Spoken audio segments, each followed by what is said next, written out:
registrar algo, pero en general no, el programador no debería meterse con las direcciones MAC.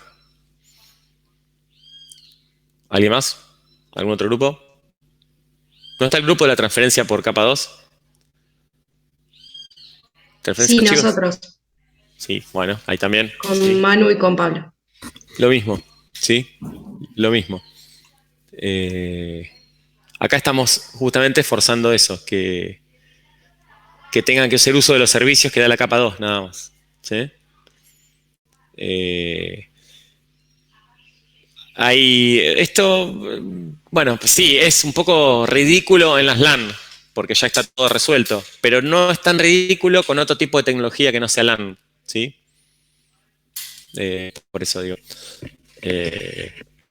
Hoy en día, repito, hoy en día está todo muy resuelto, entonces no, es como que no, por ahí no tiene sentido este tipo de ejercicios, de sentido, digamos, comercial.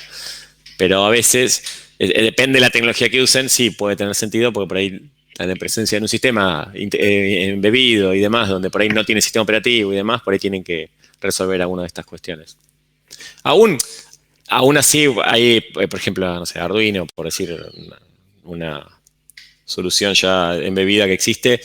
Arduino tiene librerías, por ejemplo, y mucha funcionalidad está resuelta con librerías. Entonces, no tiene sistema operativo, pero la librería les resuelve algunos de estos problemas. ¿Sí? Bueno, bien, más gente, excelente. Felipe debería estar por aparecer. A ver. La capa 4, el material lo pueden sacar del libro de Tannenbaum. ¿Sí? Está bastante bien explicado. Hay una explicación genérica de los conceptos de capa 4 en Tannenbaum. Y después, en particular, TCP tiene una cobertura importante en el libro de redes de Tannenbaum. En el libro de Stallings, no, digamos, a mi juicio no está tan bien explicado como Tannenbaum, ¿sí? Estas capas superiores. O sea, el material para las capas inferiores es mejor en el libro de Stallings y es peor en el libro de Tannenbaum, y al revés. En la medida que subimos, el material es mejor en Tannenbaum, ¿sí? Porque es el enfoque de uno y el enfoque de otro, ¿sí? Tannenbaum viene más del software, Stallings viene más de la electrónica, por eso. Así que bueno, de ahí pueden sacar el material. Igual Felipe saca material de otros lados, pero siempre les dice de dónde lo saca, ¿sí? Si hay algunos temas particulares que saca de otro lado. Vamos a esperar que Felipe ya tiene que estar por entrar. No sé si publicó las transparencias. Ahora confírmeme por favor eso, así ya vamos resolviéndole ese tema. Había unas, pero no sé si serán viejas. A ver, ya les esperen un poquito, que me fijo si son o no son. Lo que no sé exactamente hasta dónde vamos a llegar hoy, pero como tal cual les comentaba, porque por ahí algunos entraron un poquito más tarde, tenemos un tema que es la capa 4, que es TCP, y que es complejo. O sea, TCP, repito lo que dije, es uno de las entidades en la pila de protocolos más compleja, ¿sí? Esto significa que también, como TCP es complejo, también muchos de los ataques de seguridad van contra TCP, porque justamente es complejo. Es más, TCP, miren cómo son las cosas, TCP es complejo porque tiene estado, ¿sí? Ahora, después van a ver con Felipe que el TCP es una máquina de estados, ¿sí? Pero justamente como TCP tiene estados, mantiene un estado que es el estado de la comunicación entre extremos, es complejo. O sea, todo lo que tiene que hacer es complicado. Y se está, digamos, constantemente revisando el funcionamiento de TCP. ¿Sí? Y hay también un movimiento de dejar TCP, ya lo van a ver con Felipe, pero dejar de lado TCP para soluciones más simples y más rápidas. Pero bueno, pero esto que yo les decía, ¿sí? Como TCP tiene que mantener el estado entre extremo y extremo de la conexión, esto hace que sea complejo y sea también pasible de ataques, ¿sí? Muchos ataques de seguridad informática van contra TCP por esto. Porque TCP es una implementación del sistema operativo en general, ¿sí? Esto tiene que quedar claro. O sea, ¿quién implementa TCP? El sistema operativo. Cuando yo soy programador y abro un socket, esa abstracción que es el socket me la da el sistema operativo porque el sistema operativo tiene una librería que implementa TCP. Después hay distintas implementaciones de TCP en relación a la performance, ¿no? Pero el sistema operativo es el que lo implementa.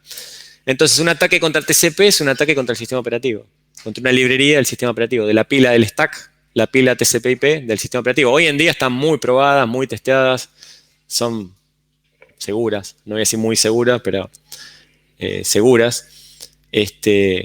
Entonces, bueno, es por eso que les comento esto. Sí, también hay que entender que como justamente TCP es una entidad compleja de implementar, ¿sí? En los sistemas embebidos, es como que, bueno, implementar TCP en un sistema embebido es un problema, porque requiere muchos recursos, almacenamiento, CPU, ¿sí? Así que, bueno, hay muchos sistemas embebidos que por ahí ni siquiera usan TCP, ¿sí? Hoy en día, bueno, más o menos se pueden dar el lujo. Pero si ustedes quisieran usar TCP, por ejemplo, que les mencionaba Arduino, bueno, tienen que agregar librerías para el uso del Shield que tiene la conectividad de red. Después tienen que agregar librerías para TCP y para IP. Si todo esto les quita memoria en el microcontrolador, ¿sí? Les limita la cantidad de memoria disponible que tiene el microcontrolador, ¿sí? Así que también. Y además las implementaciones de TCP para, digamos, microcontroladores también son bastante limitadas, ¿sí?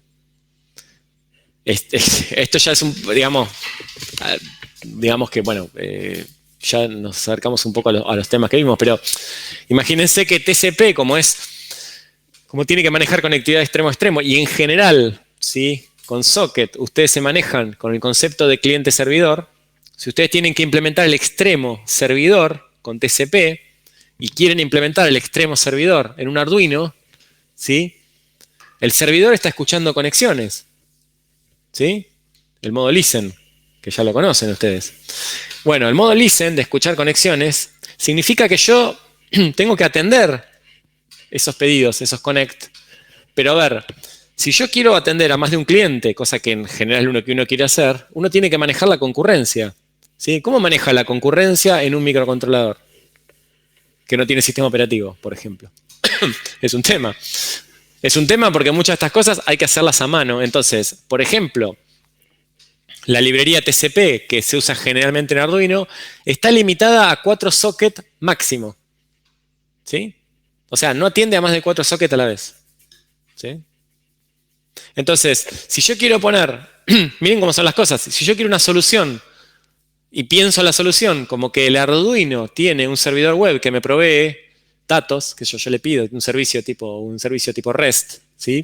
Bueno, ese microcontrolador no puede atender a más de 4 clientes a la vez. No puede. Está limitado ¿sí? Entonces, bueno, las justificaciones que veíamos nosotros, por ejemplo, de por qué no es una buena solución usar HTTP en los sistemas de IoT, bueno, acá tienen otra razón también, ¿no? Con un poquito más de fundamento ahora desde la capa de red, ¿sí? Pero esas son las razones por las cuales no se usa en general ese tipo de soluciones, ¿sí? Ojo, MQTT usa TCP, sí. Bueno, pero no trabaja en el contexto de cliente-servidor como HTTP, ¿sí? Bueno. Supongo que Felipe debería estar por entrar, o capaz que Felipe está pensando que la clase es a las 2. Puede pasar también, ¿sí? Puede pasar. Todo es posible. Así que esperen que confirmo que me quedé a mitad de camino confirmando el tema de las transparencias, ya les digo. Así no perdemos tiempo con eso. A ver.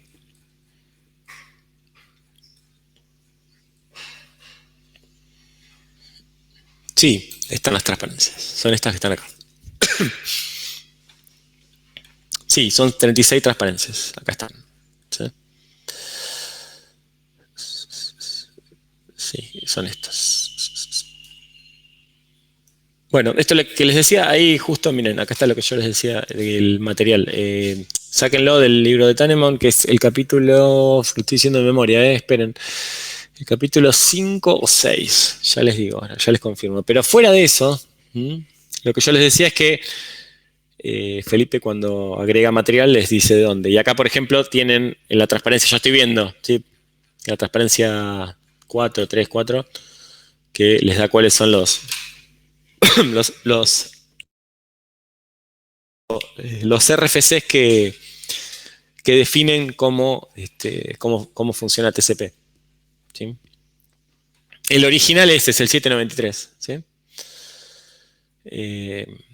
Así que bueno, esa es una de las cosas que les comentaba. ¿Algún otro tema que les quiere comentar antes que empiecen las transparencias? No sé hasta dónde vamos a llegar hoy.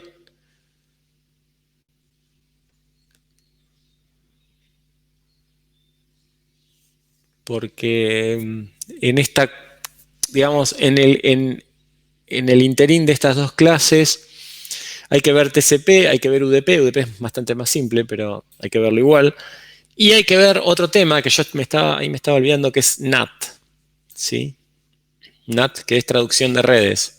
Que es un tema también fundamental, NAT. ¿Sí? Fundamental. Pero que requiere que entiendan un montón de conceptos que están asociados a la capa 2 y a la capa 3. Entonces, bueno, es otro tema que también hay que ver en estas clases. ¿Sí? Sí, y NAT está en estas transparencias. ¿Sí? Así que este tema, a ver, el tema de capa 4, después nosotros en la materia que viene, bueno, yo digo la materia que viene, no sé si es así. En software libre se continúa, ¿sí? Porque, a ver, una de las grandes cuestiones prácticas de la capa 4 es ver firewall, ¿sí? Firewall es un dispositivo que trabaja en la capa 4 en general. Entonces, nosotros en la materia software libre vemos IP tables, ¿sí? Que es el, bueno, puede que cambiemos por otra versión más moderna, pero no importa. Pero vemos el firewall de Linux, ¿sí? Que es IP tables, ¿sí? Pero esa es como la implementación de un dispositivo en capa 4. Pero los detalles de cómo funciona IP table los vemos en la otra materia, ¿sí? Es como cuando terminan un capítulo los dejan picando para el próximo capítulo. Bueno, así le dejamos nosotros, picando para la próxima materia. Por eso les preguntaba, no sé si es la próxima materia, porque no sé qué idea tienen para las optativas, que son las del próximo cuatrimestre, es el primer cuatrimestre del año que viene. ¿Sí? ¿Quién tiene decidido ya qué optativas van a hacer?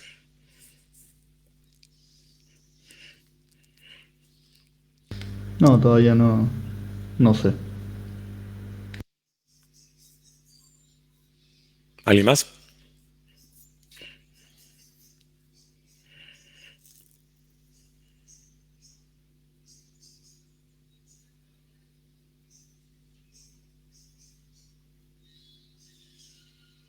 ¿Tienen o no tienen decidido las optativas? No, yo tampoco. Ya sería bastante aprobar estas cuatro del cuatrimestre primero.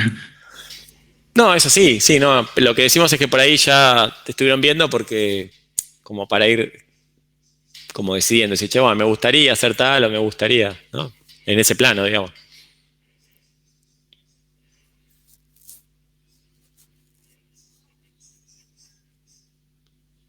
¿Cuáles les gustaría hacer? Estamos en el plano de lo potencial, ¿sí? les gustaría hacer tal o cual. Sí, a mí sí me gustaría software libre y hay uno de seguridad también, ¿no? Exacto, están en paralelo, o sea, están en el mismo cuatrimestre. Son las dos optativas que damos con Felipe. Es una seguridad y otra es software libre. Es más, me parece que me estoy confundiendo. Y no sé si IPT lo damos en seguridad o en software libre, no me acuerdo. Bueno, pero menos mal que me dijiste, pero por ahí prometí una cosa que después no cumplía. Pero no, me parece que está en software libre, no estoy seguro.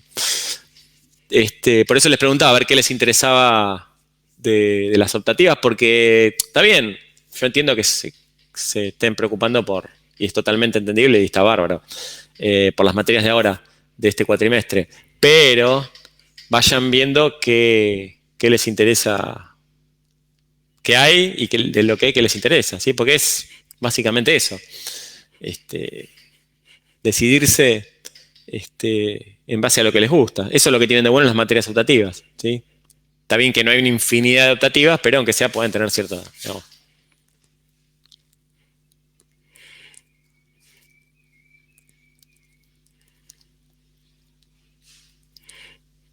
¿Nadie más?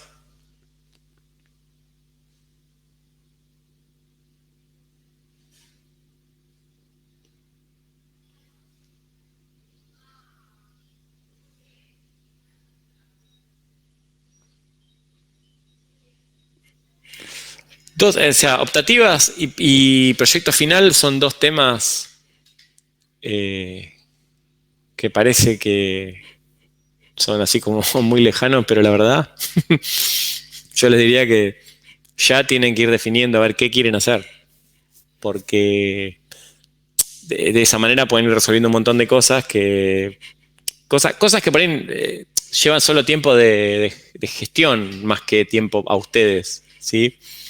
Para que después cuando quieran arrancar con el proyecto, esos tiempos ya los hayan, digamos, resuelto, ¿sí? Porque dependiendo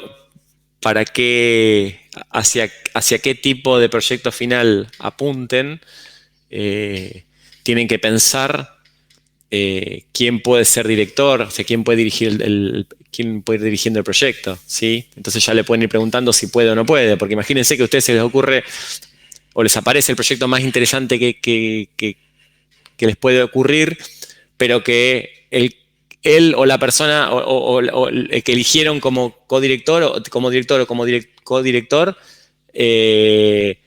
no está disponible en ese momento, ¿sí? Bueno, les complica la vida. Entonces, vayan pensando qué tema les interesa y entonces pueden ir sondeando a qué docentes les pueden ir dirigiendo los proyectos, ¿sí? Entonces, les van preguntando y de esa manera, bueno, van descartando, ¿sí? Eso es una buena, como una buena idea, como para ir adelantando casilleros. Y eso no les lleva mucho tiempo, la verdad, ¿sí? No van a perder mucho tiempo haciendo eso. Y van a avanzar muchos casilleros, repito, porque supónganse que, no sé, les interesa un tema de videojuegos y qué sé yo, le quieren preguntar a Estela si está disponible y Estela la verdad que está bastante complicada, está dirigiendo un montón de proyectos y por ahí le dice no, no puedo. Entonces, bueno, está bueno que vayan viendo con tiempo. Primero, ¿qué les interesa? Y no me canso de decir esto, porque intentar, digamos, embarcarse en un proyecto final, en un tema que no les interesa, bueno, ahí sí que están jodidos. Sí, se les va a complicar, pero mal.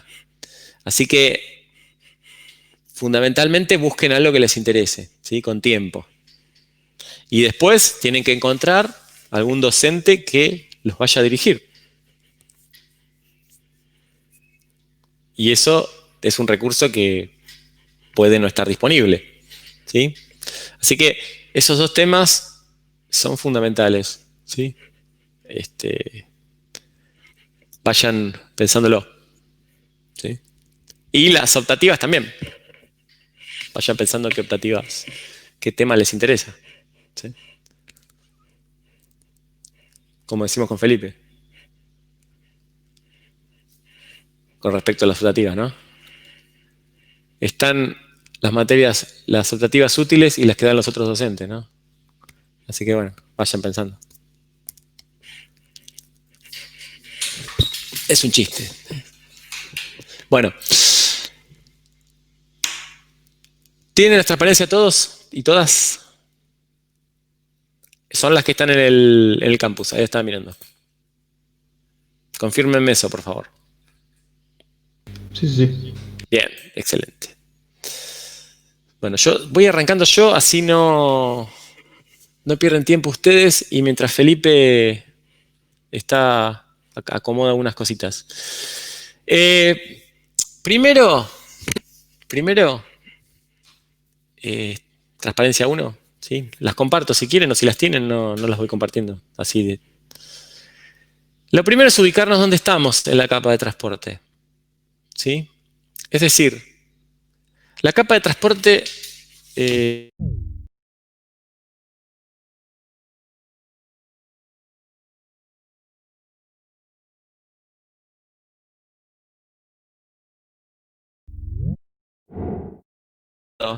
un equipo tenga conectividad, se pueda comunicar con otro proceso que está en otro equipo. La conectividad es de proceso a proceso. Esto es lo que da la capa de transporte. ¿Sí? Que un proceso dialogue con otro. ¿Por qué digo esto? Porque en la capa 3 esto no ocurre. O sea, la capa 3, ¿a qué se dedica? Se dedica a que un paquete llegue de un host que está en una red a otro host que está en otra red. ¿Sí? Y bueno, obviamente la capa 3 tiene que resolver el problema del ruteo, que es ese paquete por dónde va. ¿Sí? ¿Cómo hace para llegar a través de la capa 3, a través de las distintas redes, ese paquete? Esto lo resuelve la capa 3. La pregunta es, ¿ese paquete llega al equipo destino y a quién se lo entrego? ¿Sí? Porque llegar a un equipo no significa que es el sistema operativo de ese equipo lo entregue al proceso correcto. ¿Sí? Esto es, y es una analogía que ponemos siempre con Felipe y con Carlos, cuando ustedes mandan un mensaje de correo postal, ¿sí? El mensaje, fíjense, el mensaje puede ser un paquete, en analogía con lo que pasa en las redes, ¿sí? Ese paquete se va ruteando, va pasando por las distintas oficinas postales, bla, bla, bla, pero en un momento llega al destino, ¿sí? Y si ese destino es una casa, por ejemplo, ¿cómo sabe el cartero a quién entrega el paquete dentro de la casa? ¿Sí? Ese es el punto. Entonces, la capa 4 es la que se encarga de decir, bueno, no, pará, este paquete va a tal persona. ¿Sí? El equivalente en la capa 4 es, este paquete lo entrego a este proceso. ¿Sí? Para eso, tiene que estar identificado. O sea, cuando yo envío un paquete por el correo postal, ¿qué datos pongo?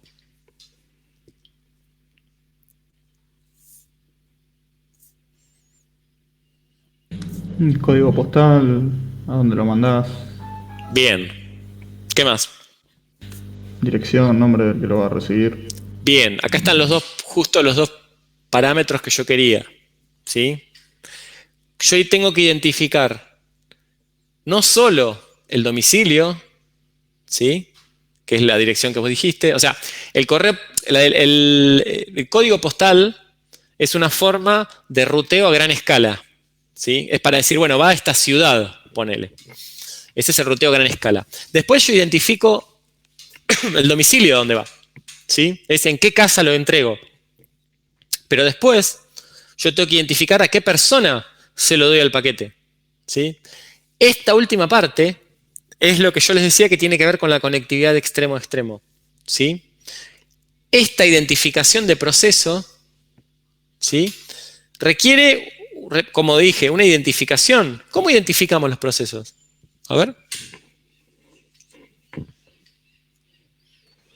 Tienen un identificador. Sí, pero ¿cómo se llama ese identificador que justamente hace referencia a los procesos?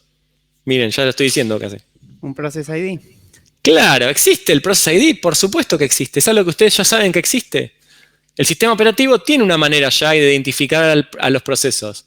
Bueno, ¿saben una cosa? TCP no usa el Process ID. ¿Se darán cuenta por qué?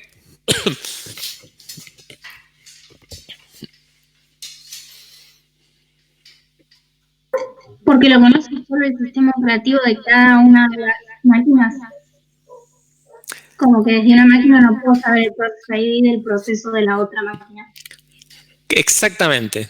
Yo no tengo, una máquina no tiene noción de los process ID de otra máquina. Primero, exacto. Exacto.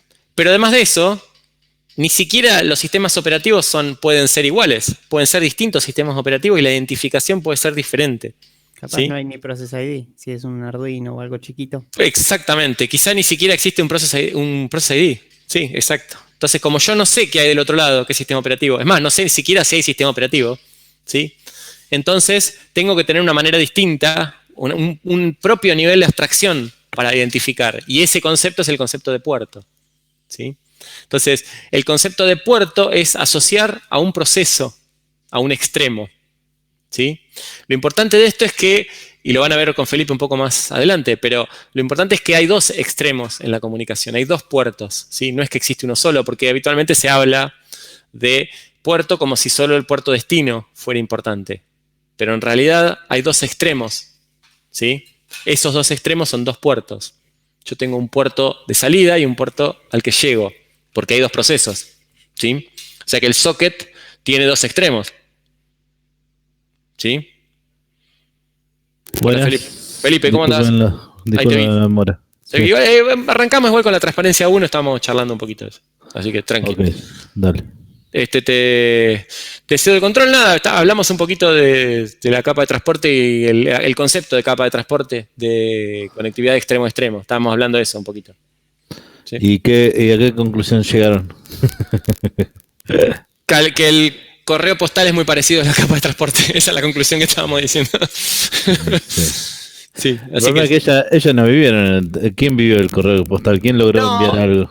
Pero ojo, yo puse la analogía de un paquete, y paquetes, viste, enviamos todo hoy en día. Así que, viste, que recibimos, enviamos paquetes.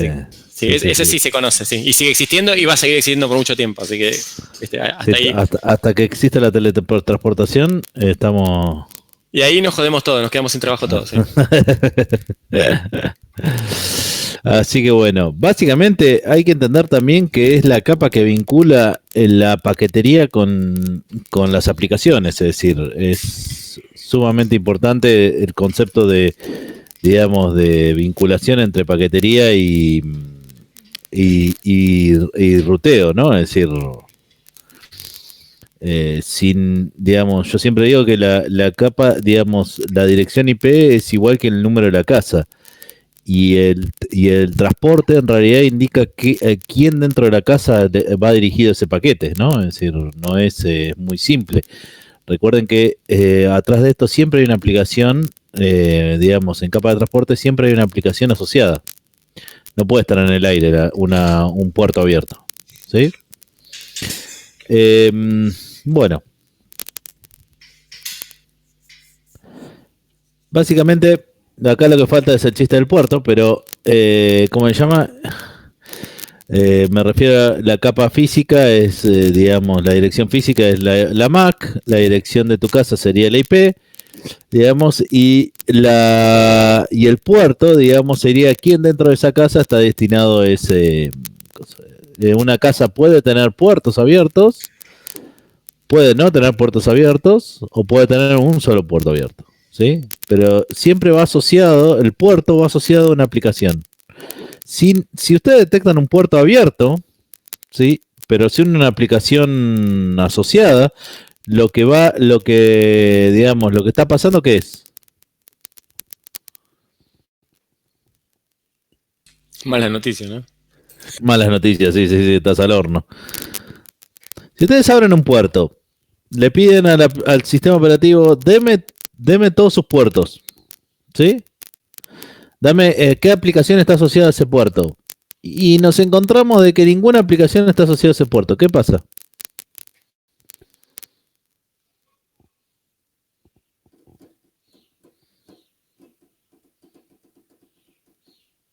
Hola.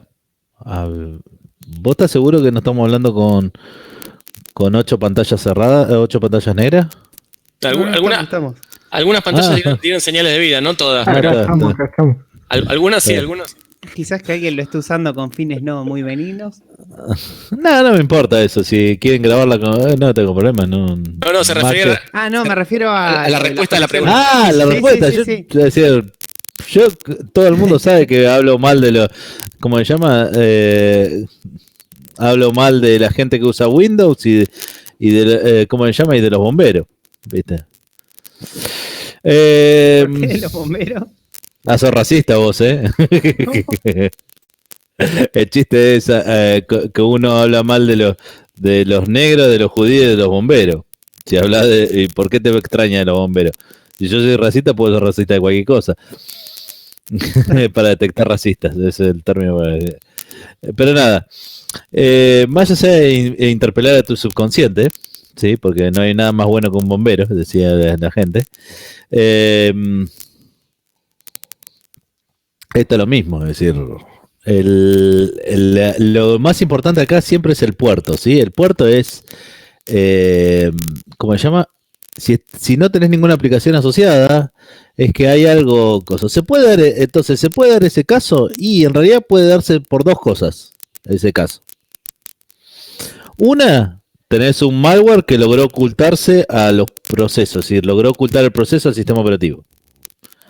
Y dos, tenés los sistemas de administración remota de los chips, que es el Intel MB o ¿cómo era el de AMD? Nunca me puedo acordar el nombre, pero es más o menos lo mismo.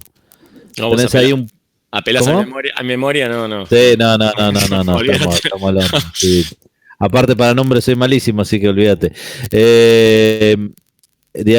Hay otro programa dando vuelta que está por fuera del rango de acceso del sistema operativo. Igual es para ponerse nervioso también, pero bueno. Sí. Intel lo dice que es para tu mejor administración, pero me da una cosita. Busquen Intel ME, si tienen curiosidad, busquen Intel ME y su homólogo en AMD, ¿sí?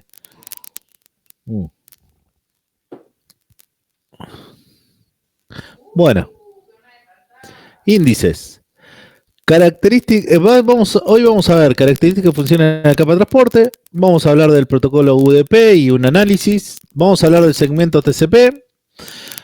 Vamos a hablar de la interfaz socket, del saludo de 3 vías, la estrategia de ventanas deslizantes y cuestiones de performance en redes. Y después vamos a ver algo de NAT y firewall, ¿sí? NAT es un concepto que jamás tendría que haber existido por lo que venimos diciendo, pero bueno, vamos a estudiar el caso particular de NAT.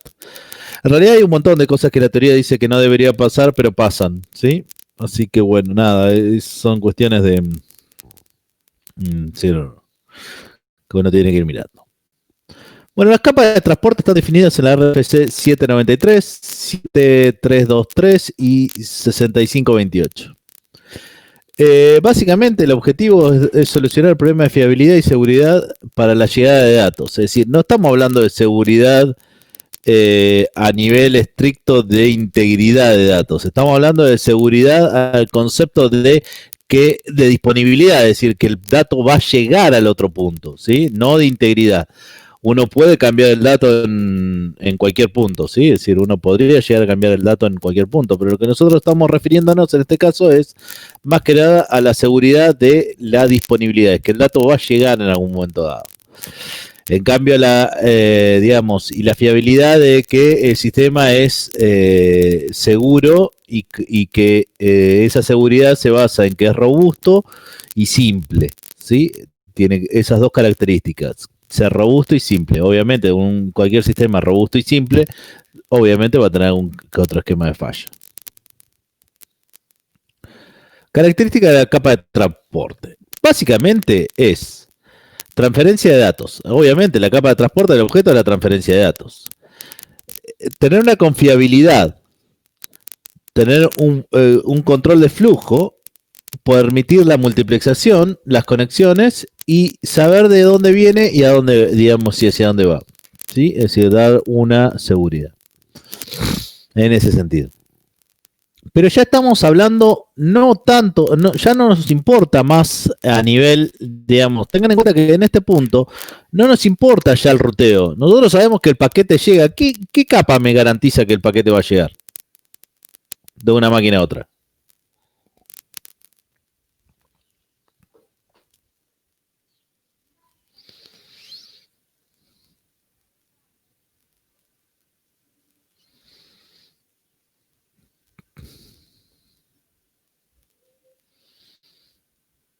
Silencio sepulcral.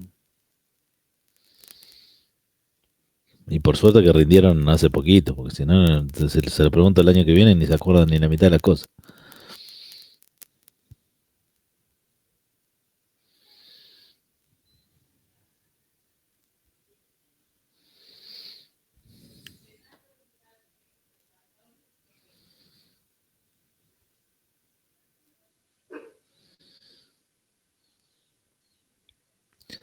Se nos durmieron la gente.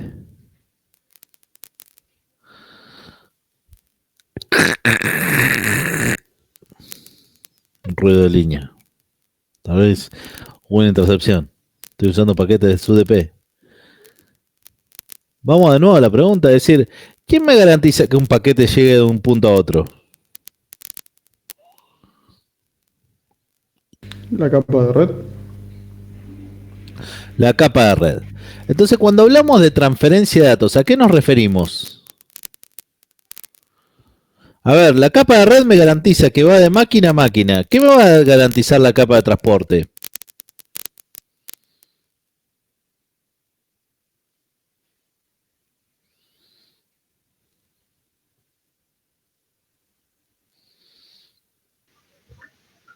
Que los datos lleguen a la aplicación indicada. Claro, que va a ver, siempre tengan en cuenta, la capa de transporte va de aplicación a aplicación. ¿Me siguen? Es decir, estamos hablando de dos cuestiones distintas. Una, de máquina a máquina es IP. Punto. De aplicación a aplicación es capa de transporte. Entonces, cuando hablo de transferencia de datos, la que me garantiza de que si la aplicación A le envía la aplicación... Imagínense este problema. Yo estoy en una máquina A y mi aplicación 1 le escribe a la aplicación 1 de la máquina B. ¿Sí? Ahora, yo tengo la aplicación 2 de la máquina A que también le escribe a la aplicación 1 por alguna razón. ¿Cómo ordeno esos datos para que no se me mezclen? ¿Quién los maneja esos datos? Para que uno del host B siempre hable con el que corresponde y no se mezclen las comunicaciones.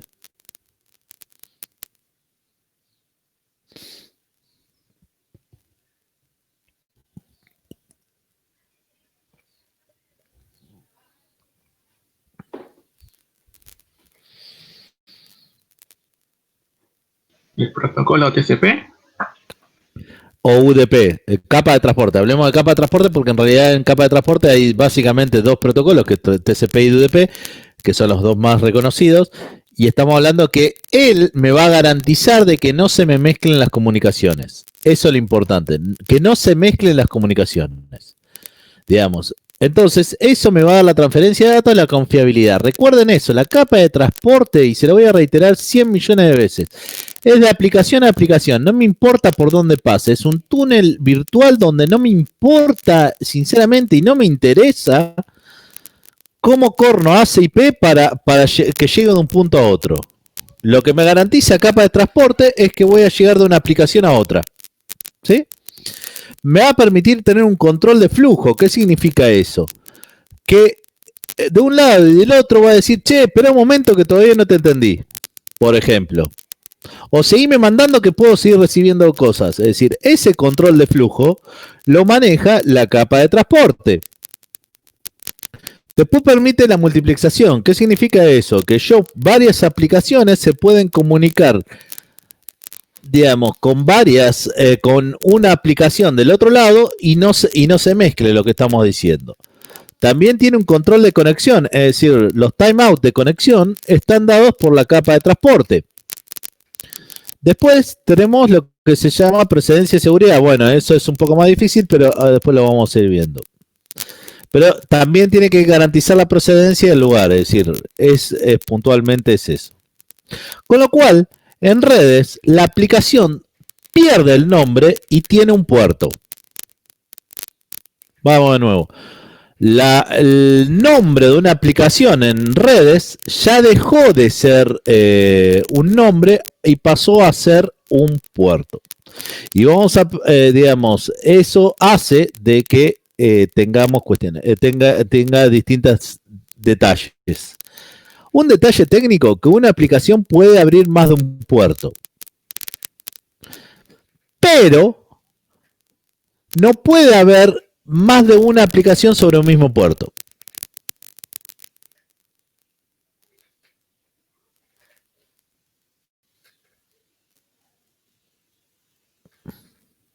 ¿Cómo se traduce eso?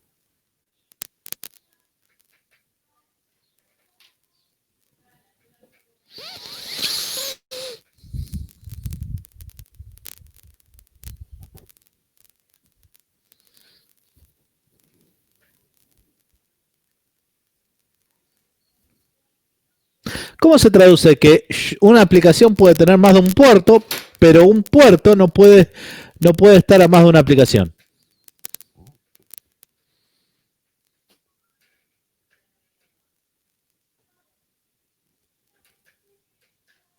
En realidad no debería, pero bueno, porque técnicamente se puede.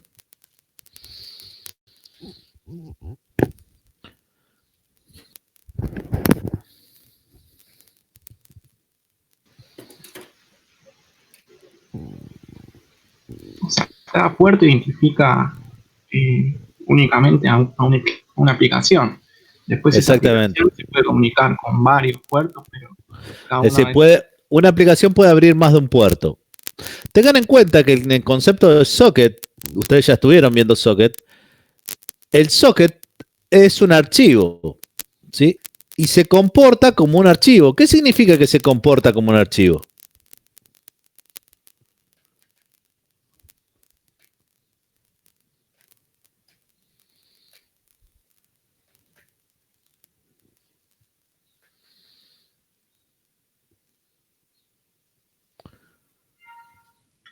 que va a tener ciertas operaciones.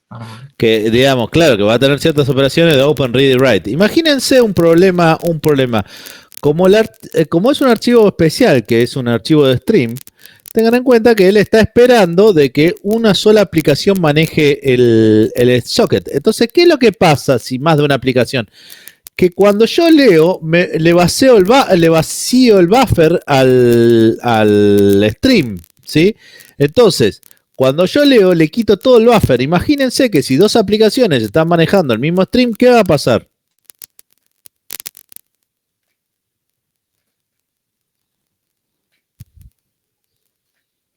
Y ahí se empezarían a mezclar todos los datos. Claro, se empiezan a mezclar con los datos. Porque más allá que a nivel de implementación del sistema operativo, uno puede tomar más de digamos que una aplicación puede tomar más de un puerto, no es recomendable porque en realidad sería inviable por el manejo del costo. Entonces, siempre se dice que técnicamente hablando, más allá que en la implementación uno puede hacer estas cagadas, digamos, un puerto, digamos, una aplicación puede tener varios puertos, pero un puerto tiene que estar asociado a una aplicación, ¿sí? Es aplicación a n puertos a una aplicación. Ahora, la pregunta es, a nivel de implementación, ¿me dejan agarrar que una aplicación permita tomar más de un puerto? Y depende del sistema operativo si hace el control o no hace el control, pero técnicamente, como se maneja como un archivo, varias aplicaciones pueden estar leyendo el archivo. El problema es que cuando hagan eso tengan cuidado porque, digamos, mucho cuidado, y tiene que ser un carácter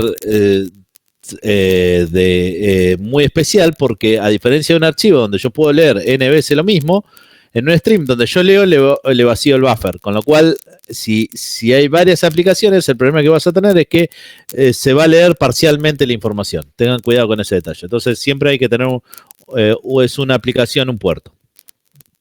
Bueno, salvando ese problema de implementación, tengan cuidado con ese detalle, ¿sí? Bueno, ahí tienen lo mismo que dijimos hoy. La capa, fíjense que puede indicar la seguridad y la procedencia de las distintas comunicaciones. Puerto y socket, ¿sí? Los conceptos que permiten la comunicación entre un proceso local y un proceso remoto. Ese es el concepto formal de un socket. Ese concepto que permite comunicar un proceso local con un proceso remoto. Y ahí, es donde ustedes tienen que entender conceptualmente esto. El que hace el enlace de proceso a proceso es la capa de transporte.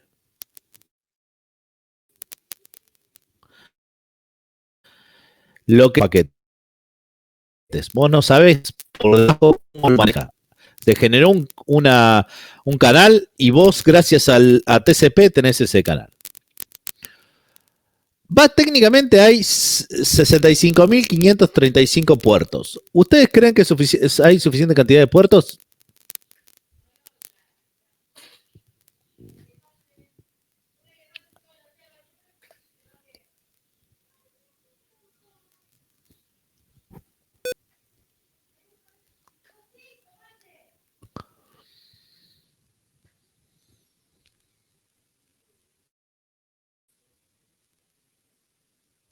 Del horizonte. Bueno, eso lo vamos a contestar un poco más adelante. Pero tengan en cuenta esa pregunta. 65.535 puertos. ¿Es suficiente? Ojo que es un límite que se puso hace un montón de años. No me acuerdo cuándo se puso. La RFC ya las 700 ya estaba y es viejísima la cosa. Eso, Entonces, final de los 70. ¿cómo? Final de los 70.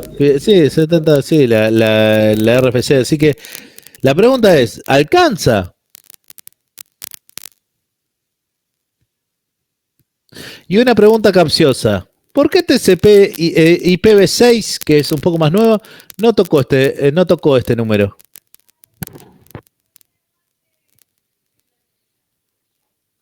Y tercera pregunta. IPv6, ¿puede tocar este valor?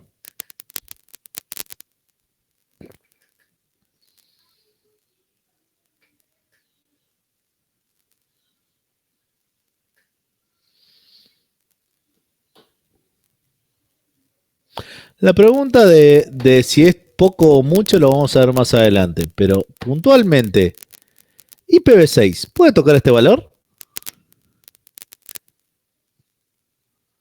Por cómo funciona Internet y todo lo que saben hasta ahora, IPv6, ¿puede tocar o no puede tocar este valor?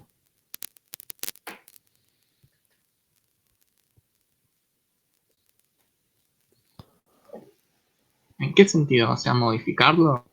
Claro, modificar este valor, es decir, pedir que el valor sea más grande, IPv6. No he usado mucho IPv6 como para poder tratar de decir una posible Pero respuesta. es una cuestión de criterio, no es una cuestión no es una cuestión de saber o no saber el número exacto o decir, bueno, seguramente habrá pedido no me interesa eso, es una cuestión de criterio. IPv6. Conceptual la pregunta. Conceptual. IPv6, ¿puede salir a pedir cambios en este coso? ¿En este punto? Los que escriben la RFC pueden agarrar y decir, bueno, de ahora en más TCP no tiene 65.000, tienen 2 bytes, tienen 3 bytes el puerto. ¿Puede hacerlo? ¿Puede tomar una determinación sobre TCP o UDP? Para mí no, porque está en otra capa. Muy bien, ahí está. Es decir, Exacto. exactamente, son capas distintas. Lo que sí se suele hacer, hay abajo alguna sugerencia de cambio para capas superiores, pero no, la RFC que establece la IPv6 no va a establecer cambios en otras capas porque estamos en capas distintas. Exactamente. Así que cuando leen una capa, recuerden separar la otra capa porque no debería ser ninguna capa debería tomar decisiones taxativas sobre la otra, ¿sí? Bueno, el socket, ¿sí? Bueno, tengan en cuenta que en el, digamos, acá les dejé, pueden ir a ETC Services o en Services de Windows, que también está. Y si no, pueden venir acá, que son los Well-Known Host. ¿Qué eran los Well-Known Port? ¿Se acuerdan? Son, digamos, como puertos públicos de aplicaciones. No, son puertos que pidieron la asociación número a servicio. Yo vengo a la IANA, a este lugar que se llama IANA. Por ejemplo, invento el servidor. Mi servidor se llama super servidor que no hace nada. Entonces me vengo a la IANA y le digo, bueno, yo quiero el puerto 6666. Entonces lo primero que tengo que hacer, ¿qué es? Venir a ver si no en el 6666 no existe otro puerto. Entonces seguramente No, el puerto... porque el 666 ya está tomado, ¿eh? Sí, el 6666, pero el 6666 no me acuerdo si está tomado. Buscate el que está asociado al Doom, el 666. Ahí Sí, eso. sí.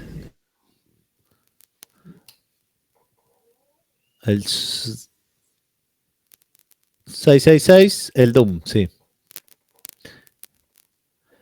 Después el NetView, el 5NR, sí, el 666 está montado por el IRQ, que no sé qué corno es. Bueno, entonces tendría que pedir el 766 o el 10.066. ¿Sí? Yo vengo acá y le pido a la IANA que me registre. ¿Por qué pido a la IANA que me registre ese puerto?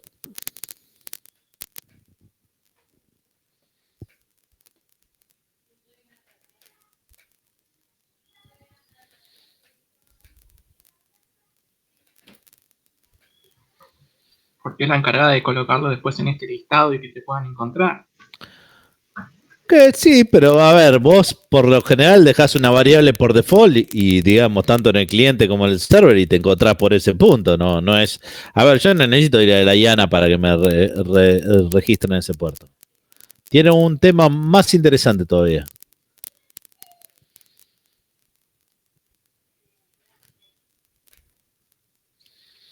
Si yo logro el registro de la IANA, ¿qué me permite a mí?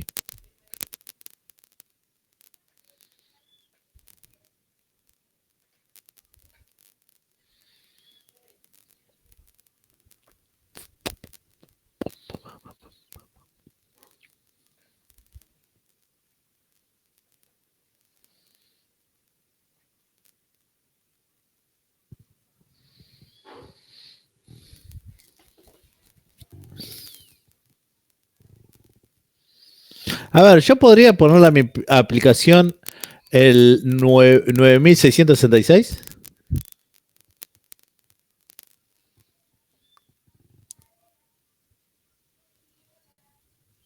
No, porque está tomado. En realidad sí lo podría hacer. Pero lo que pasa es que yo ya sé que, digamos, me puedo encontrar que en alguna máquina cuando intente me va a fallar cuando intente tomar el socket. ¿Por qué? Porque ya hay un server que está usando eso. Entonces hay una probabilidad de que me choque con esa cosa. Entonces va a fallar cuando hago un listen de mi socket. Va a fallar. Entonces siempre es recomendable cuando el server crece, digamos, en cantidad de usos, en algún momento dado solicitar el registro de la IANA, cosa de que no haya otro server de uso masivo que pida también el uso de ese puerto. ¿Sí? Igualmente la IANA tiene un montón de registros para, digamos, tener que tener un nivel de uso, bla, bla, bla, y un montón de cuestiones, pero no importa. Tengan en cuenta de que es una cuestión de poder reservar el puerto para que nadie vuelva a utilizar ese puerto y me garantiza a mí que yo cuando solicite, me garantice entre comillas, porque en realidad cualquiera puede tomar el puerto, que digamos que esté vacío. Me da una cierta garantía de que esté vacío. Y otro detalle es que yo puedo, digamos, referenciar al puerto por nombre. Yo si pongo zoom MCP, hace un translate en el services para poder pasarlo. Pero bueno, es otro detalle no menor, es un detalle menor que hace al funcionamiento.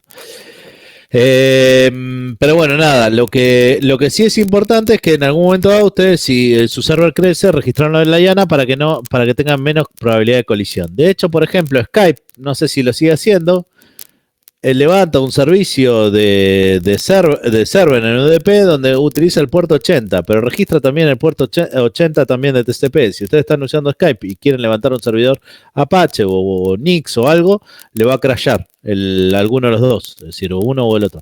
Pero que cuando lo detecta, pasa a otro puerto. Si le detecta que están usando Apache, pasa a otro puerto. Pero bueno, nada.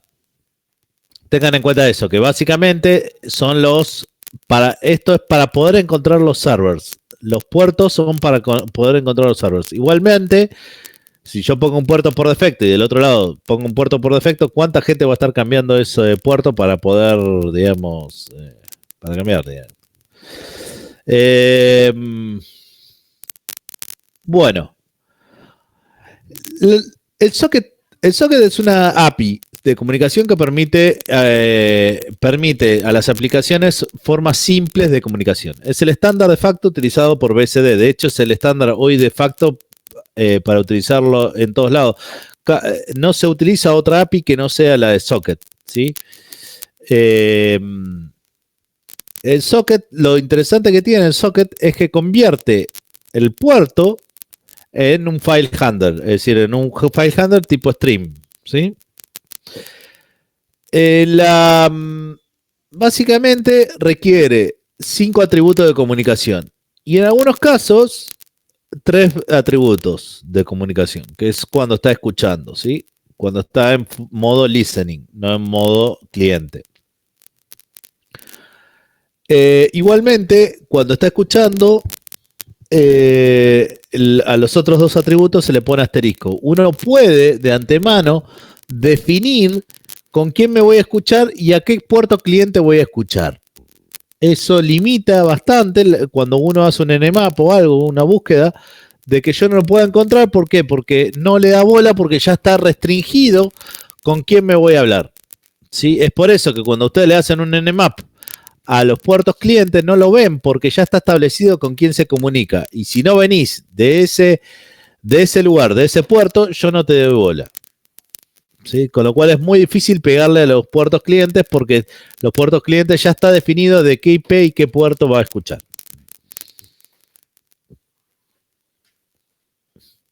Digamos, no tienen asterisco, digamos. Eso. Bueno, protocolo UDP. Trabaja sin conexión, es decir, no tiene ninguna sincronización entre origen y destino. Es el esquema más simple de todos. Trabaja con paquetes o datagrama enteros. No utiliza bytes individuales como TCP. Una aplicación puede ser empleada, digamos, para enviar bloques. No es fiable. Eso indica que no tiene ninguna manera de controlar el flujo desde la capa de transporte. ¿Qué significa que no puedo controlar el flujo de la capa de transporte?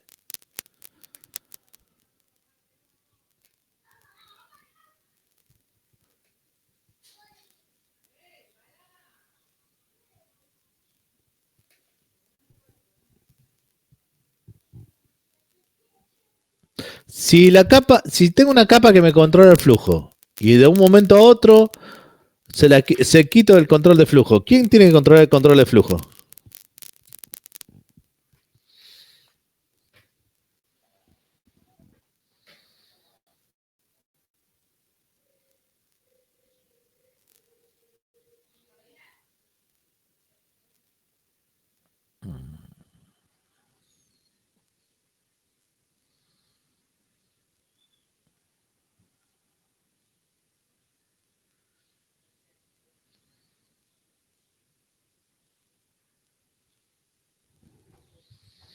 Van a tener que hacer un token a ver quién habla, entre ustedes. Si quieren armamos un grupo WhatsApp y yo les marco cuando tienen que responder una pregunta.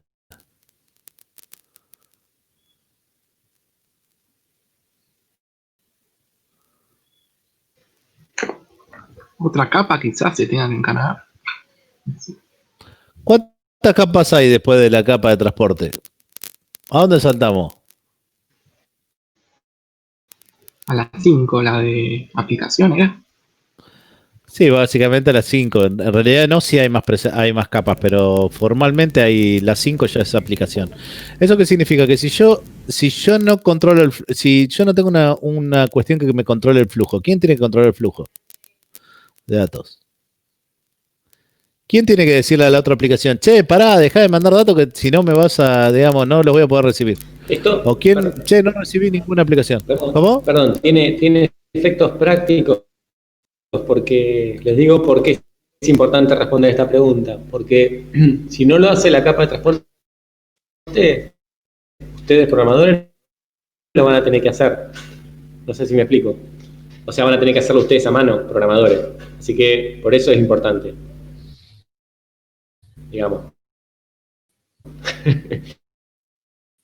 Van a tener que ponerse a laburar, si no si la capa de transporte no resuelve este problema, lo tienen que resolver ustedes.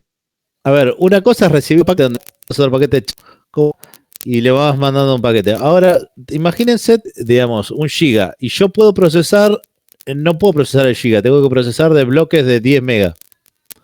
Me te llenaste el buffer para que estoy terminando de procesar datos.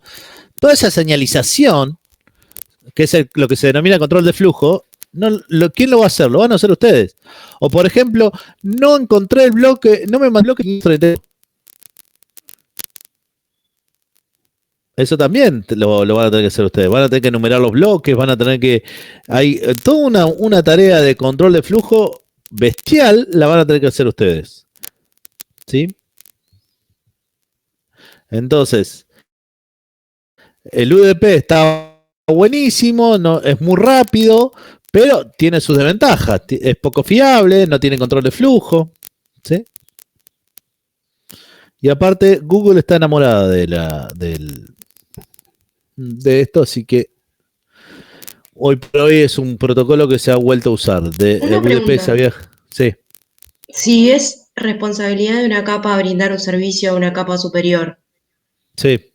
y en este caso este protocolo no la cumple, Sí. ¿no se estarían mezclando responsabilidades entre capas? Es que no la cumple adrede.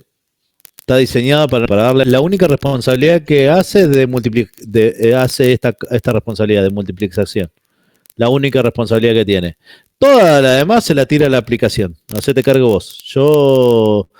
Yo reparto al proceso que corresponda, pero en ningún caso, digamos, me hago cargo de los flujos, de nada. Eso hacete cargo vos. La idea es justamente normalmente que utilices UDP cuando lo que te interesa es tener una velocidad alta, o sea, bajar la latencia, y no te importa si perdés paquetes en el medio. Bien, Caso bien. típico video, por ejemplo. Exactamente.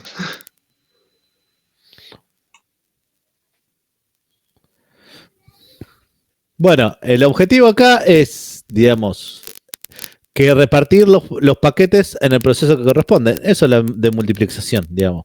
Vienen todos paquetes, yo lo veo como trenes de paquetes IP, y esos paquetes van a parar cada uno al proceso que correspondan. Esa responsabilidad sí la tiene UDP, pero más allá de eso no tiene otra responsabilidad UDP. ¿Sí? No hace mucho más. Ahora vamos a ver la cabecera.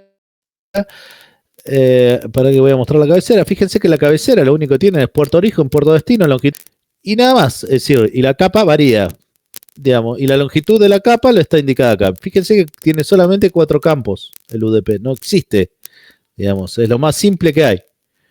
¿Estamos? ¿Para qué se usa entonces? Se usa para, por ejemplo, sistema de nombres. Los sistemas de nombres yo le pregunto, che, ¿cómo te llamas? Y entra en un paquete, así que ¿para qué voy a hacer, digamos, te podemos saber TCP? No, ¿para qué voy a hacer semejante quilombo si la pregunta se resuelve en un paquete? ¿Sí? Después, por ejemplo, para otros protocolos que también la pregunta se responde en 1 o 2 paquetes. ¿Para qué voy a hacer semejante quilombo si la pregunta se resuelve en 1 o 2 paquetes? Lo mismo pasa con DHCP, que es toda la parte de configuración, el tema de digamos, el protocolo de información, RIP, digamos, todo ese tipo de cosas son... Lo más complejo, por ejemplo, es TFTP, que también se pensó para transferencia trivial de archivos, y hoy por hoy es un protocolo un poco más complejo, donde permite transferir gigas transferir gigas, con lo cual tiene todo un control de paquetes para saber qué bloque recibió y qué bloque no recibió. Y hay numeración de paquetes. La marca la usa para numeración y para saber, la marca la usa para saber. Pero todo eso lo maneja el TFTP, es decir, no lo maneja que después vamos a ver que el TCP ya tierra de todo ese tipo de cuestiones.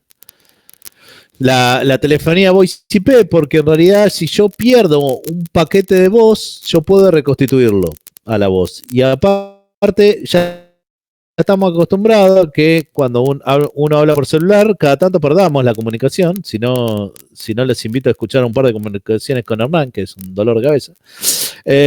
Porque en donde está él perdemos, ¿cuántos paquetes? El 30% de los paquetes. Yo diría que más, Pero bueno, no tenemos ahí un esquema digamos, de validación que es bastante alto para poder hablar. Juegos en línea que también que son básicamente comandos. Y bueno, entonces, ¿para qué usamos UDP? Básicamente son para aplicaciones que pueden tolerar ciertas pérdidas. En el caso de TCP, Trivial FTP por velocidad, es decir, yo logro velocidad de transferencias altísimas, pero obviamente a costa de que yo tengo que generar aplicaciones donde entra en un solo paquete. ¿Para qué voy a armar? O en uno o dos paquetes, ¿para qué voy a armar todo un protocolo? A ver, si yo sé que la respuesta entra en un paquete, yo le envío la pregunta, me devuelve la respuesta, punto, se terminó el problema. Los sistemas de autoconfiguración o RPC también tienen ese tipo de cuestiones. Después, comunicaciones subdireccionales donde no se requiere confiabilidad. Por ejemplo, radio televisión, es decir, la radio televisión cuando se transmite, se trata de transmitir en UDP o TCP, digamos, en UDP básicamente, disculpen. Pero por problemas de la web, hasta hace muy poco, para transmitir radio televisión por la web había que usar TCP. ¿Por qué? Porque el navegador no soportaba, hasta hace muy poco, que ya soporta UDP.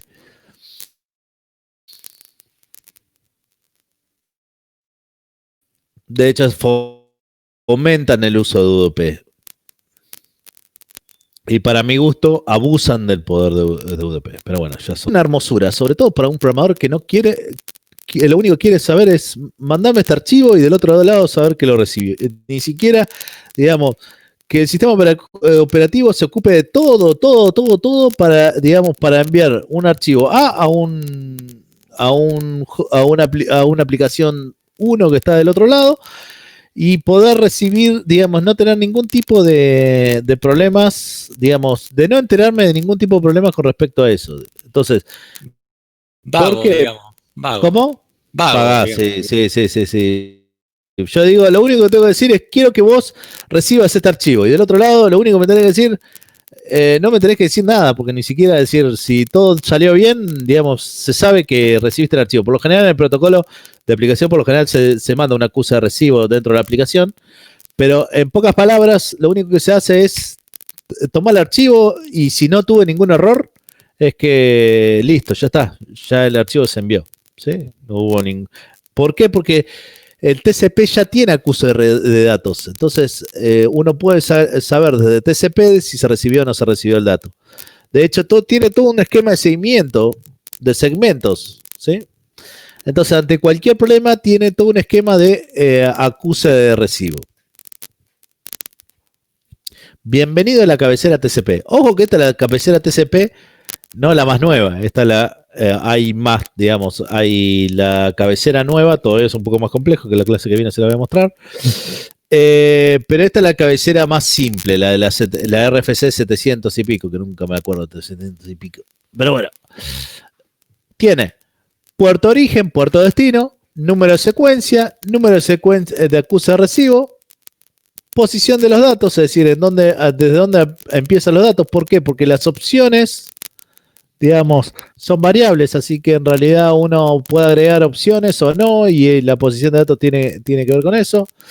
La ventana tiene que ver con el buffer, ¿sí? Tengan en cuenta que la ventana tiene que ver con el buffer del otro lado de recepción, es decir, yo continuamente le estoy informando del otro lado hasta cuántos datos puedo recibir.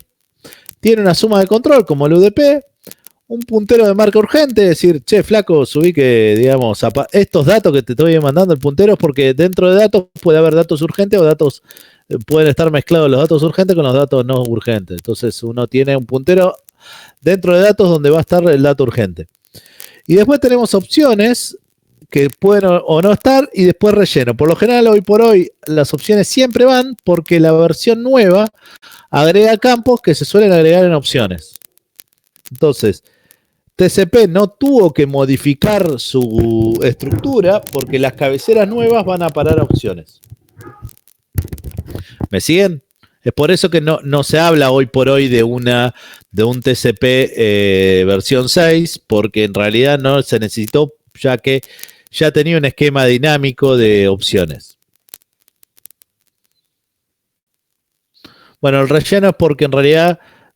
igual, perdón Felipe, sí. Igual el TCP desde IP versión 4 ahora también fue cambiando, no le cambian la versión, pero va cambiando. Va cambiando, de hecho, esta es la versión vieja de TCP, hay versiones más nuevas donde, por ejemplo, ya hay un par de campos de flags más agregados.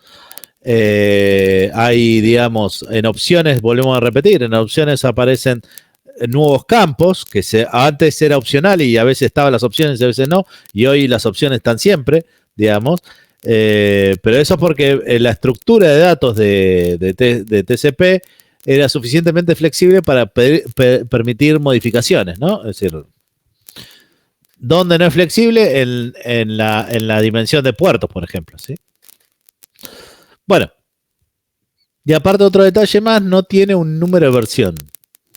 Ningún lado TCP tiene número de versión, que eso también es un problema. Sí, es verdad, sí. Cosa que IP, si ustedes se fijan, hay un campo donde dice la versión de IP.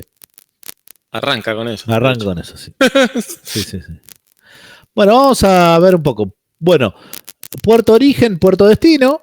Sí, eso tiene que estar, que como dijimos antes, y lo voy a repetir hasta el cansancio, el puerto origen identifica la aplicación que envió y puerto destino aplica a la aplicación que fue enviado. Tengan en cuenta que los puertos son dinámicos, tanto, digamos, por ejemplo, yo digo, bueno, puerto 80, ¿qué está asociado?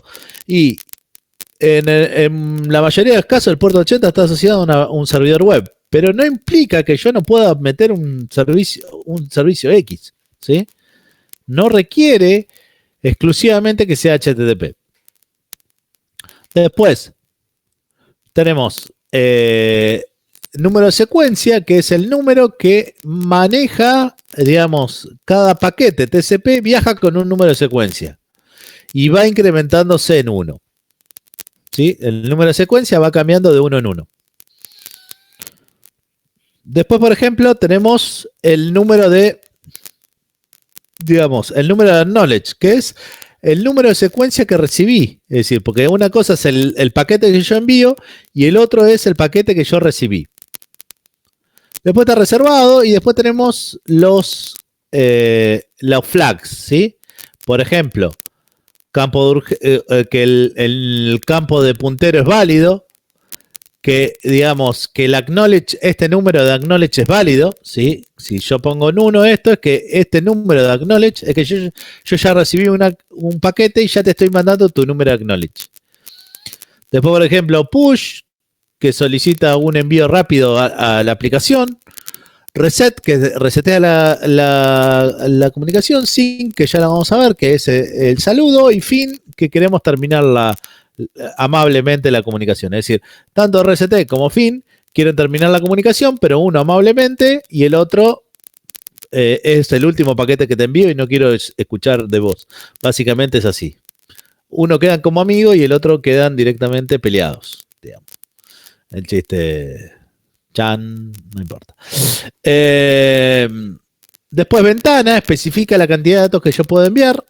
Hoy por hoy, si uno saca cálculos, que después lo vamos a sacar unos pequeños cálculos en la clase que viene, vamos a ver que el número de ventana quedó obsoleto porque la cantidad de buffer que uno puede recibir es mucho mayor y en redes de gigabit queda muy chiquito, entonces se agregó un flag para decir que la ventana está multiplicada por un número, con lo cual te da la posibilidad de meter buffers más grandes.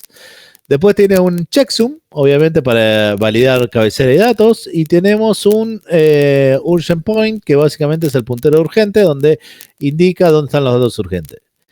Y bueno, y opciones que permiten, opciones que no necesariamente se dan, pero hoy por hoy, por cuestiones de versiones, sí, suelen estar siempre, ¿sí?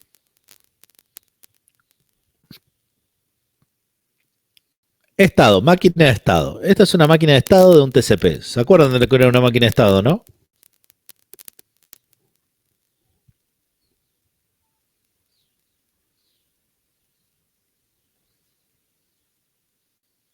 ¿Qué enseñan en arquitectura, Franco? ¿Enseñan máquina de estado? ¿Arquitectura de computadoras? No. ¿No ven arquitectura? ¿No ven máquina de estado? No. Nunca en la carrera lo ves. Aprendes el concepto a medida que te lo van nombrando los profesores, asumiendo que lo sabes. Bueno, está bien. ¿Alguien sabe qué es una máquina de estado entonces? Ya que varios docentes deben haber asumido que saben máquina de estado. Casi que estaría yo incluido en ese grupo. Que supones que se sabe en ese selecto grupo, sí. Suponemos que los alumnos saben que es una máquina de estado. Bueno, ¿qué es una máquina de estado? Acá me pone una analogía, cómo funciona JavaScript. Podría ser, sí, es una implementación de máquina de estado, pero digo, el concepto general de máquina de estado, ¿sí? Es un concepto de la teoría de la computación, la máquina de estado, ¿sí? Ahí, a eso va Felipe, ¿sí? La construcción de una máquina, o sea, del concepto de máquina de estados viene de cuando uno hace modelos de cómo funciona una computadora, ¿sí? Modelos que son matemáticos de cómo funciona una computadora, que vienen, digamos, de los mismos modelos donde, a ver si les suena máquina de Turing, ¿les suenan estos conceptos? Lo que vimos en lenguajes formales. Bueno, ahí justamente deben haber visto máquinas de estados, digo, o sea, ven autómatas, o sea, claro, se ven autómatas, es un modelo, con un autómata se puede hacer una máquina de estados, por ejemplo, ¿sí? Es otra forma de modelar lo mismo, ¿sí? A eso Felipe se básicamente el chiste de una máquina de estado, vamos a hacerlo simple y puntual a lo que me interesa, no vamos a entrar en divagaciones filosóficas y teoría. Lo que me interesa a mí es que, por ejemplo, yo para moverme de establish, digamos, para moverme de establish, de acá, de established, yo para el único lugar donde puedo ir es a un fin wait o a un close wait. ¿Y cómo llego a un fin wait o a un close wait? Es decir, no tengo manera de irme, por ejemplo, a un sync send. Por ejemplo, a fin wait es si me mandan un fin, una flag de fin. Y puedo ir a close wait solamente si me mandan un reset. Es decir, fíjense que el fin wait termina, digamos, en close también, ¿sí? Es decir, termina en un close, pero no pasa por close wait, ¿sí? En cambio, si me mandan un reset, paso a close wait, ¿sí? A un estado llamado close wait. Y trato de esperar un last ACK, pero rara vez, digamos, puede pasar que no llegue nunca. Con lo cual en realidad acá habría otra flecha más a closed, digamos, acá me parece que falta una flecha más, pero bueno, no importa.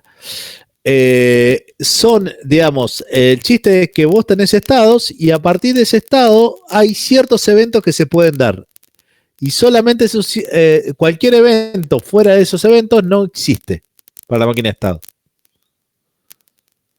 Si yo dentro de un estado recibo otro estado, no me debería mover. Si me muevo, hay un error de programación. Que es básicamente lo que buscan los hackers por lo general y empiezan a probar. Perdón, un error de transición de estado, que es Transición de estado, exacto. exactamente, es uno de los errores que justamente en el sistema distribuido vemos como por problemas de errores en los servidores, ¿sí? Es justamente.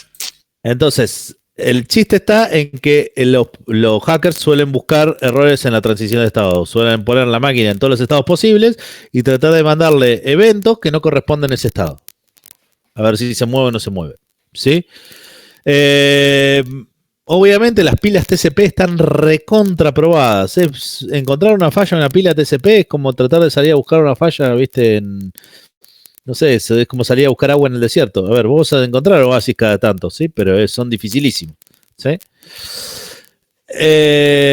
Entonces, acá técnicamente están los estados, todos los estados posibles y todas las vueltas posibles. Hay un par de eventos más todavía, pero no están acá puntualmente. Pero son muy raros esos eventos. Después tenemos, por ejemplo, el estado típico de un cliente. Es decir, ¿qué significa esto? Que este es un estado típico de cómo se comporta un cliente en situaciones normales. ¿Sí? Entonces, de close pasa sync, de sync pasa establish, de establish pasa fin wait 2, time wait, y de ahí a close. ¿Sí? Es toda la vuelta que da. En cambio, un server pasa de listen a establish, a close wait, las ACK close. ¿Sí? Esos son básicamente los estados completos. Bueno, hay que entender una cuestión que es el saludo de 3 vías. El saludo de 3 vías, no sé si lo han visto, es el problema de los dos ejércitos que quieren comunicarse con un ejército en el medio. Un ejército enemigo en el medio. Para sincronizar una batalla. Si sincronizan la batalla, ganan. Si no sincronizan la batalla, probablemente el ejército del medio le va a ganar. ¿Cómo harían ustedes para confirmar el mensaje?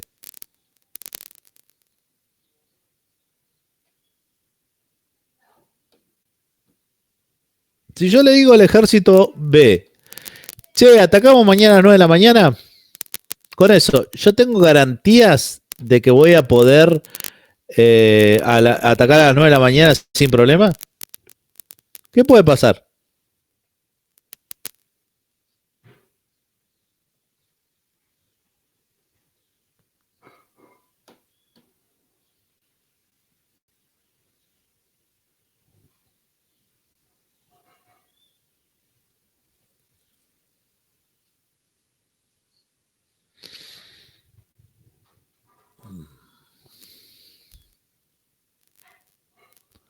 Muchachos, respondan porque me está pegando un solcito. Es una tarde hermosa, estoy al lado de la ventana, me está pegando un solcito, me voy a dormir si no me responden. ¿Cómo fue la pregunta? ¿La podés repetir? Imagínense, ustedes tienen el ejército A y el ejército B, y entre medio un ejército enemigo. Está entre medio del A y del B están el ejército enemigo. La única forma de ganar es que los dos ejércitos se sincronicen para atacar. ¿Sí? Entonces yo le tengo que mandar desde el ejército A al ejército B, le tengo que mandar un mensaje para decir a qué hora nos vamos a atacar. Entonces yo desde el A le digo al ejército B, che, ¿atacamos a las 9 de la mañana? ¿Yo puedo estar seguro y atacar a las 9 de la mañana el otro día con ese mensaje solamente?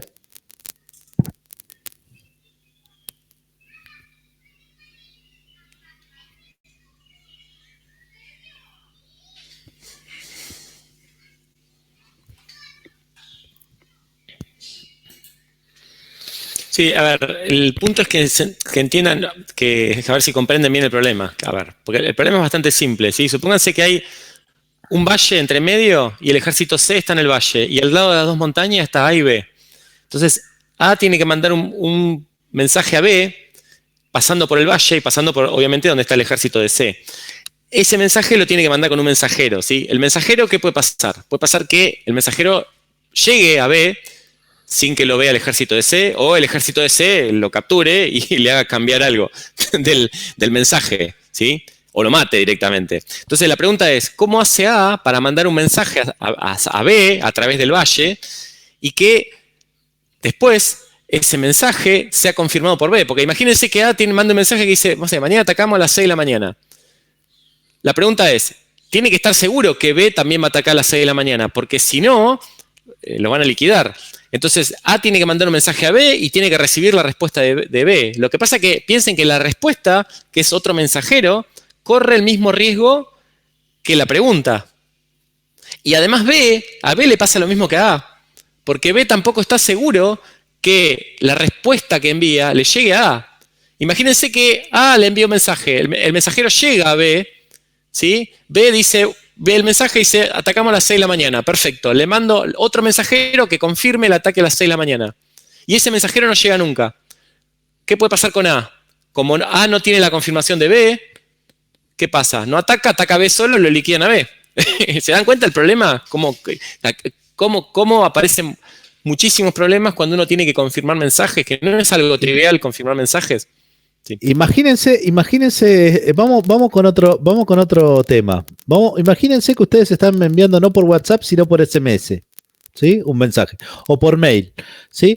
Con una chica o un chico que les gusta, ¿no? Y ustedes quieren invitar a ese chico o esa chica a las 8 de la noche por mail, ¿sí? A un lugar, ¿sí? Ahora, si A manda, porque viste el tema de las peleas, a veces hay gente que no, viste, la belicosidad no la entiende. Vamos a empezar por citas que todo el mundo, seguramente alguna cita ha querido. Entonces, pero se lo hacen por mail, no por WhatsApp, ¿eh? No vale el WhatsApp porque WhatsApp tiene un sistema de confirmación. Vamos por mail, ¿sí? Sistema de confirmación que es bastante endeble, digamos, para cuando uno pero vamos a confirmar. Pero bueno, ponele. Vamos por mail que no tiene ni siquiera esquema de confirmación. Y bueno, es verdad, sí. Entonces, el esquema elegido para comunicarse es mail. Entonces yo le digo, bueno, te invito a las 8 de la noche a salir, ¿sí? A Antares de, no sé, vamos a poner hasta el lugar y todo. Antares de acá al Faro, ¿sí? Acá para vos, ¿no? Para el que vive en Constitución es de allá, pero bueno. Antares de allá del Faro, sí. Pero por eso, pero está bueno porque justamente si genera un problema es grave porque el transporte es importante, digamos. Así que bueno. Entonces le mando ese mensaje, ¿sí? Mando ese mensaje. ¿Yo puedo estar caminando tranquilo a Antares que me voy a encontrar seguro con esa persona? ¿Por qué no? No sabes si recibió el mensaje. Bueno, bárbaro. Entonces la chica agarra o el chico agarra y me dice, sí, está, ¿cómo se llama? Voy. Me envían y yo recibo el mensaje. Fantástico. Digamos, yo sé que va a estar. Ahora, ¿ella sabe o no sabe si yo recibí el mensaje? No, tampoco. Tampoco. Es decir, ella no sabe. Yo soy el único que tengo confirmación. Pero ella no tiene confirmación de que yo recibí el mensaje.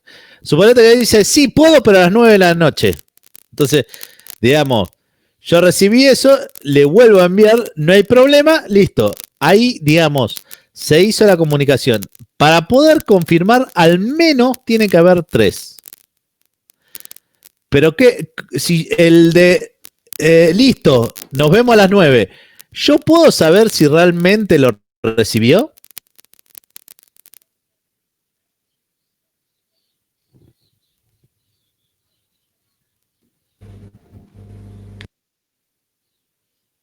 ¿Cómo? No te escuché, disculpa. No tiene confirmación. Es decir, vos no tenés confirmación. Es decir, no tenés confirmación de recepción. Entonces, ¿cuál es el problema que se hay acá? Que hay un problema de que todo el tiempo tendríamos que estar confirmando. ¿Sí? Sería un infierno. Entonces se define que con al menos 3 confirmaciones ya se supone que estamos confirmados. Entonces se dice que el saludo es el saludo de 3 vías. ¿Sí? Con un saludo de 3 vías yo puedo tener una buena confirmación de que estamos comunicados. Digamos, siempre puedo tener problema de que el último mensaje no estoy seguro si lo recibió o no lo recibió. Entonces, básicamente lo que se hace es un saludo de 3 vías. Tengan en cuenta que un detalle no menor, por cómo está esquematizado todo Internet, digamos, el cliente siempre es el que manda el primer sync.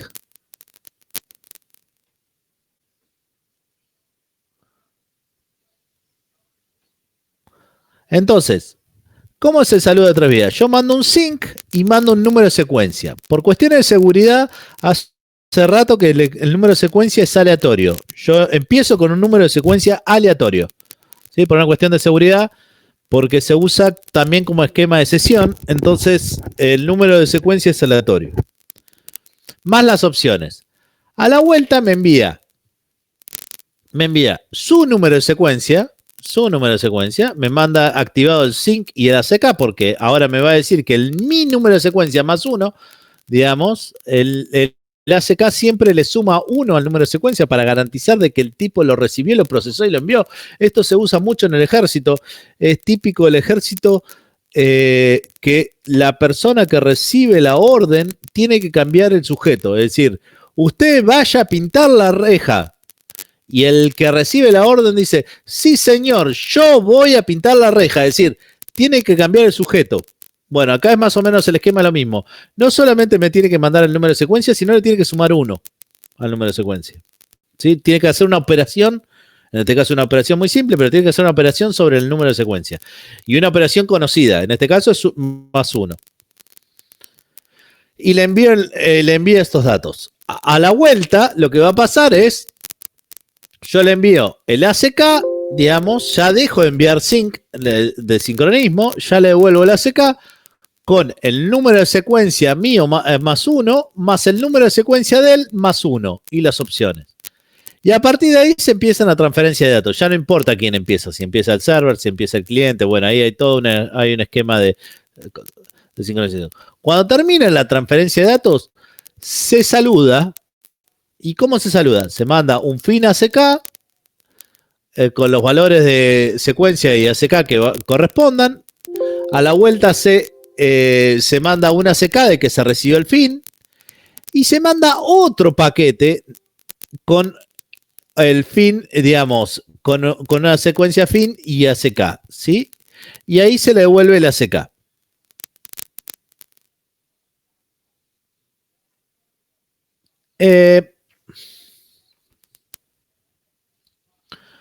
Así que bueno, ese es el concepto de saludos. ¿Dudas con respecto a los saludos?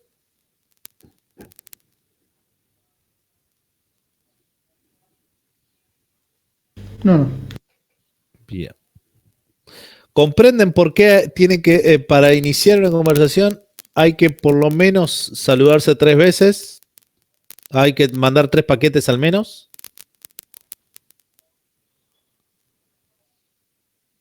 ¿Qué me garantiza el saludo de 3 vías? ¿O qué me da gran garantía del saludo de 3 vías? Disculpame que te escuché muy bajito. Que todo llegó correctamente, digamos. Que hay una garantía de que del otro lado me escucharon. Después puede pasar que en el primer paquete que envíe se cayó todo, pero digamos, por lo menos se estableció una comunicación. Hay alguien que del otro lado me está escuchando. Entonces, a partir de ahí puedo mandar un dato. Fíjense que UDP no pierde tanto. Todo eso ni se discute. Es decir, yo te lo envío. Si lo recibí, lo recibí. ¿Sí? Si lo recibí, lo recibí. No es tan... No, ese esquema. Bueno, concepto de ventana. El concepto de ventana tiene que ver con los buffers. ¿Sí? Con los buffers. ¿Los buffers de qué? De recepción. Es decir, tiene que ver con los buffers de recepción. ¿Por qué no nos preocupamos por los de transmisión? Y sí por los de recepción.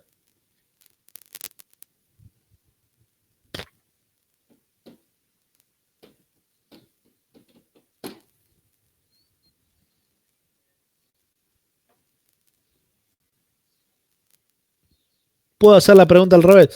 ¿Es importante preocuparse por los buffers de transmisión?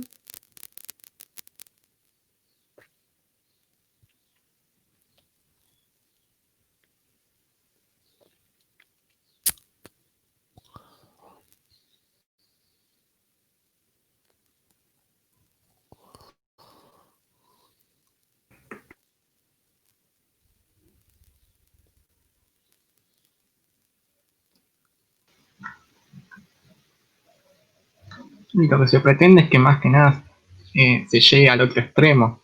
Por ahí Bueno, me interesa más. los de transmisión, ¿qué son? ¿Son buffer qué? Locales.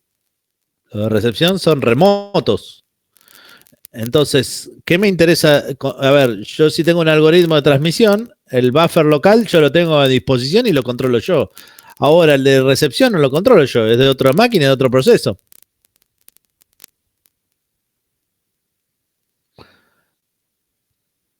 Entonces, ¿cuál es el problema que tengo? Que necesito confirmación del otro buffer, ¿sí? Necesito saber si está lleno o no está lleno, si puede seguir recibiendo información o no recibe información, si pudo procesarlo o no lo pudo procesar. Todo eso está del otro lado, desde el buffer de recepción, ¿sí? Ahora, una pregunta, digamos, ¿puedo controlar los buffers de recepción? De recepción, yo sí. Cuando yo abro el socket, yo le puedo, uno de los parámetros que yo puedo pasarle es el tamaño del buffer. ¿Y para qué me sirve pasarle el tamaño del buffer de recepción?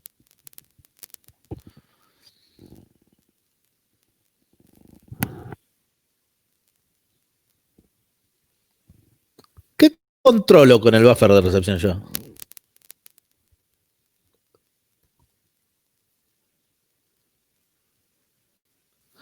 ¿Qué es la tasa de bits? ¿Qué es una tasa de bits?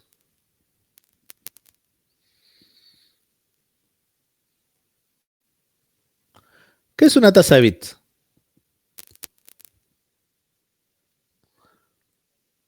Por una unidad de tiempo, ¿sí? Ahora, ¿qué es lo que pasa en Internet? Yo tengo, digamos, una latencia, ¿sí? Eso hace que yo tenga un tiempo muerto entre envío de paquete y, digamos, yo tengo una latencia entre que yo envío un paquete y me dijeron, sí, lo recibí, hay una pequeña latencia, ¿sí? Todavía no llegamos, vamos todavía con el buffer, ¿sí? Entonces, si yo achico el buffer, si yo digo, bueno, yo puedo recibir hasta máximo 3 paquetes, ¿qué estoy diciendo yo? A ver, si yo tardo, vamos a ponerle tiempo, si yo tardo 500 milisegundos en llegar de un host a otro y yo digo, che, yo máximo puedo recibir 3 paquetes.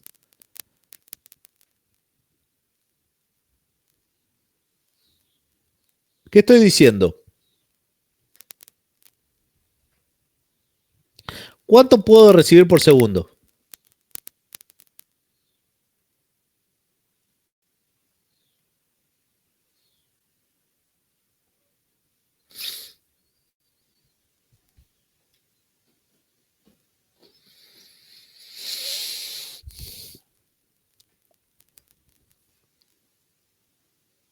Chicos, yo armo un buffer de 3 paquetes y tengo una latencia de un punto a otro de 500 milisegundos. Es una cuenta simple. ¿Qué estoy diciendo? ¿Cuál es mi tasa de bits? En paquetes. 3 dividido 500. No, es ida y vuelta porque, digamos, yo hasta que no recibo la confirmación no puedo volver a mandar el paquete. Está bien pensado, pero te faltó un 2 por ahí dando vuelta. A ver, porque yo... Es decir, 3 paquetes en uno. Es decir, 3 paquetes por segundo. Porque yo tengo que, yo envío paquetes y no puedo, y me veo bloqueado hasta que no me confirme que puedo mandar paquetes de nuevo. Claro. ¿Sí? Entonces, tengo la ida y la vuelta. Tengo 500 milisegundos más 500 milisegundos, tengo un segundo de demora. Eso significa que yo puedo mandar hasta 3 paquetes por segundo, siempre y cuando dentro del segundo la otra máquina pueda procesar esos 3 paquetes. Yo eso lo descarté, ¿sí? Digamos, si pudo procesar esos 3 paquetes en ese segundo, digamos, yo básicamente tengo 3 paquetes por segundo, ¿sí?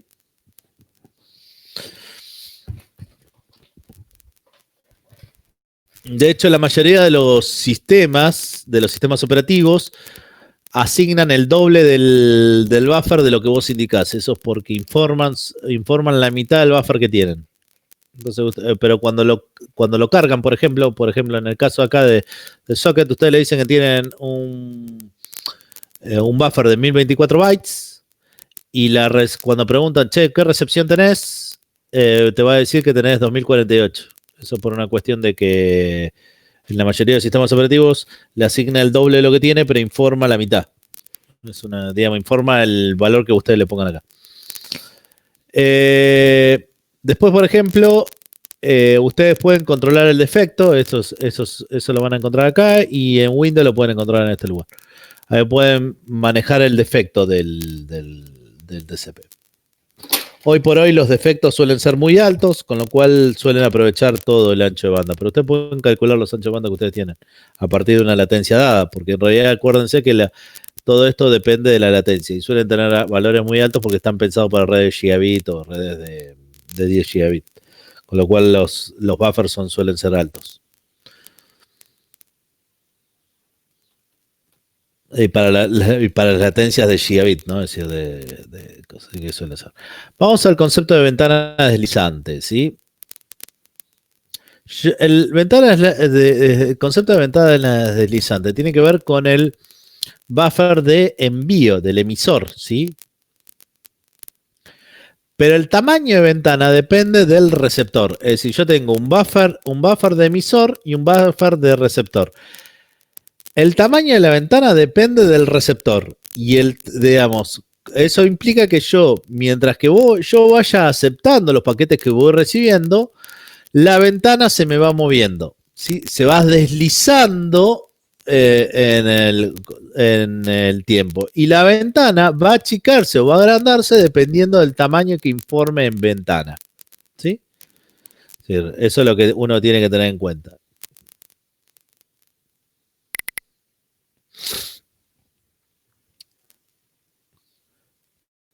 Después, igualmente, esto lo vamos a retomar la clase que viene, así que más que nada yo quiero darle un pequeño resumen ahora. Pero bueno, tengan en cuenta eso, que tiene que ver cómo yo controlo el buffer de emisión, ¿sí? A partir del dato de ventana, de ventana del otro lado. Oh. Bueno, algunas cuestiones de control de flujo que tienen que ver con la ventana, digamos, que tienen que ver con todo esto. Uno es el arranque lento y el otro es el evitor de congestión.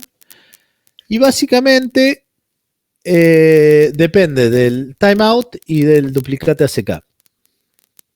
Es decir, yo tengo básicamente dos errores, uno de timeout y otro de que hubo duplicate ACK. Duplicate ACK es que hubo congestión y timeout es que no llegó, es decir, se perdió el paquete en algún lado.